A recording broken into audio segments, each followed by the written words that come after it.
Makilala po sila sa kung paano niyo po nais, Panginoon, na ang mga batang ito ay itangin niyo sa karamihan, O God. Maging vessel of blessings, O Jesus. At itinadalahan ko, Panginoon, na ang mga batang ito, Lord, magkaroon sila ng banal na pagkatakot sa inyo. Lumaki sila bilang isang ehemplo, Panginoon. Lumaki bilang isang mabuting mga bata, O Diyos. At sumusunod sa inyo, Panginoon. Sumusunod sa kanilang mga magulang. Lord, dinadalangin ko, Ama, na mga batang ito'y lingapin po ninyo sa inyong mga kamay, Panginoon. At matuto sila sa inyong mga salita, O Diyos.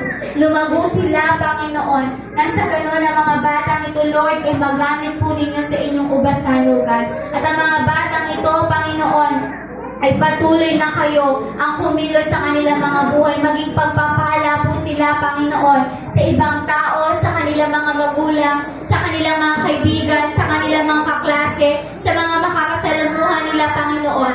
Maging pagpapala po sila, O Diyos. At maging yung mga salita mo, Panginoon, maging patnubay nila, maging ilaw nila, Panginoon, na hanggang sa paglaki nila, O Diyos, dala-dala nila ito, O God. Itanim mo po ito, Panginoon, sa kanilang mga puso. Iukit niyo ito, O Diyos, na sa ganun, Panginoon, ang mga salita mo'y mananatili sa kanila, O Diyos.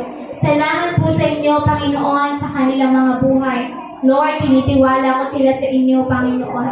Kayo ang patuloy na kumilos sa kanilang mga buhay, Ama. At ang mga batang ito, Panginoon, ay pagpalain po ninyo. Ingatan ninyo, Panginoon, lumaki bilang isang matalinong bata, matuwid, O Diyos, at kilala kayo, Panginoon. Hallelujah, Jesus. Salamat po sa inyo, Diyos. Hallelujah. Purihin po kayo, Panginoon. Ibinabalik ko po sa inyong mataas na papuri, pagsambat, pasasalamat sa pangalan ng aming Panginoong Jesus. Ang lahat